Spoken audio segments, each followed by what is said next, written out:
and today we're speaking about the speaking part of the IELTS exam. We'll talk about parts 2 and parts 3. And we talked before about the timing, that you don't really have a lot of time in the speaking exam. It's only 11 to 14 minutes. So it's 11 to 14 minutes long.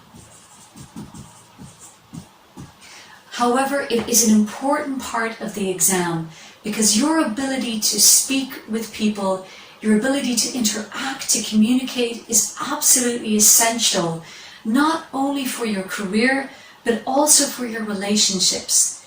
If you can't speak and if you can't comprehend and interact in an interesting way, it's a big disadvantage. So being able to speak to people of all different cultures will help you greatly in your life and in your professional development. So in speaking part 2, the examiner will give you a topic. So she'll give you a topic on a piece of paper and you'll have 1 minute to study that topic. And normally you speak after that for about 3 to 4 minutes. There are many common topics that come up in IELTS. The topics are family, friends, hobbies, travel, sports, cooking, food. The list goes on and on. So lots and lots of common topics that come up. And so it's good to rehearse a little bit so you can develop your vocabulary for those topics. But how do you begin to speak? So there are a couple of phrases that you can use. You could say, well, I want to speak about something. Or a more formal way is to say, I would like to talk about. So those are expressions that you can use to get started, and then you get the ball rolling. So for example, maybe the topic is friends. A very common topic. And so the examiner might ask you to talk about friendship or about friends. So you could say, well, I want to speak about my friend Mary, or I would like to talk about my friend Peter. So that's how you can get started. So how to go from there?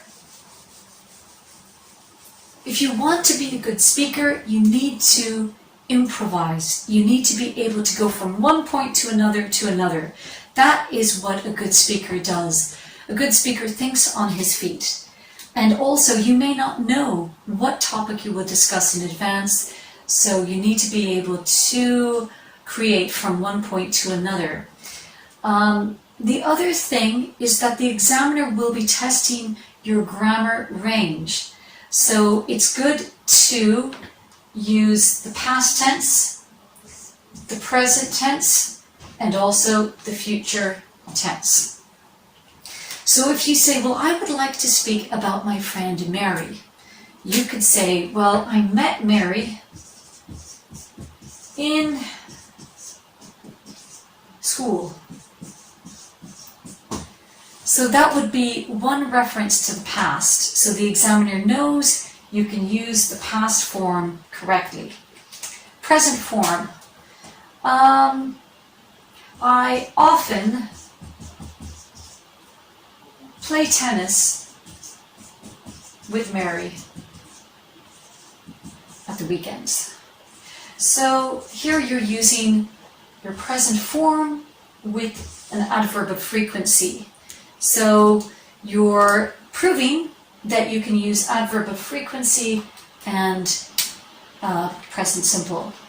So now the examiner knows you can use the past and the present form. And in the future, let's see, next year, Mary will work abroad in a new job, for example. So you're using your future form, Mary will or Mary is going to. So obviously you won't use such short sentences, or if you do, you will be expanding. But the idea is that you can show that you have the grammar range, that you know the tenses. Okay? So past, present, and future. You know your grammar. Now, how to improvise? What do you talk about? A useful technique is what I would call what, where, when, and how. And why. So you can speak about something, where it happened, when, how, and why it happened. And that's one way of improvising. So I met Mary at school. I met her 10 years ago. I met her during class. You know, we were studying the same subjects. We became friends because we had a lot in common, and because I liked her, or because she was wonderful. So what, where, when, how, and why, that's a good way to improvise.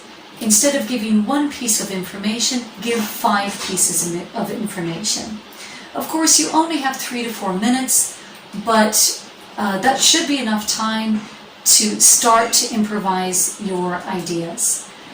Okay, so let's move on now to part 3. Okay, so part 3 of the IELTS speaking exam. So you have about 4 minutes in part 3 of the exam. And so during this part of the speaking test, normally you have a little bit more abstract discussion about the subject that has probably been introduced in part 2. So for example, if the examiner asked you about a friend, then maybe in part 3 you'll speak about friendship. Or if the examiner asked you about the internet, if you use the internet, then maybe in part 3 you'll speak about the internet in general. So it's a little bit more abstract, and the idea is that the examiner wants to see if you can give your opinion, if you can make predictions about the future, and also if you can make comparatives. So, as you might imagine, this is a little test of your use of linkers and also your use of tense. So the present, the past, and the future, and your use of comparatives. So again, having linkers and having cohesive devices will really help you.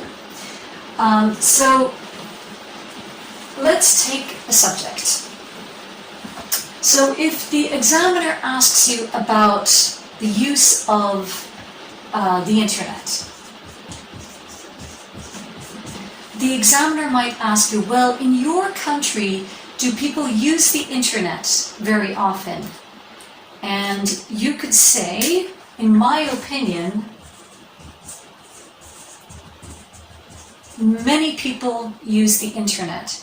So another expression you could use is, from my point of view. So that's a nice way to open with your opinion. So in my opinion, many people use the internet in my city or in my town.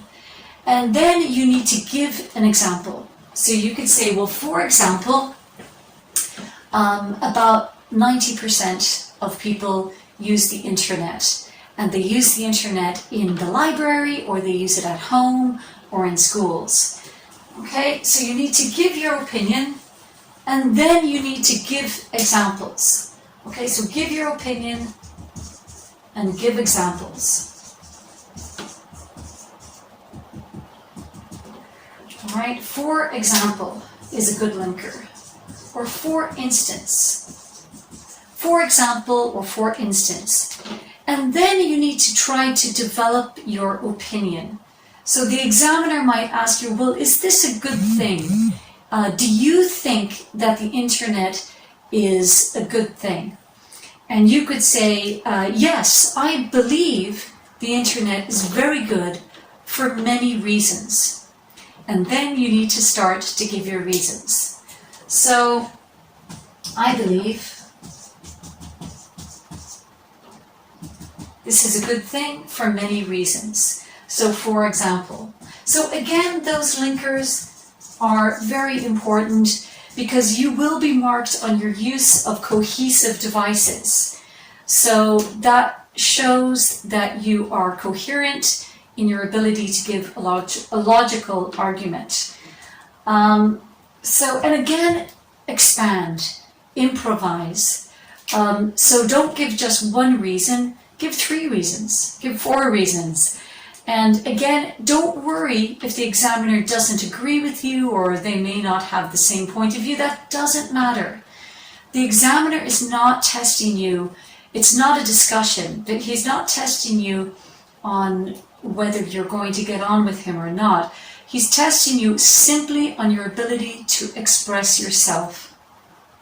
So to wrap up, in the speakings part 1, 2, and 3, you will be tested for your pronunciation, how you pronounce in English, and if you are understandable, and your range of language, your coherence and cohesion, and of course your grammar range. The examiner will also test you on whether you have achieved the task achievement.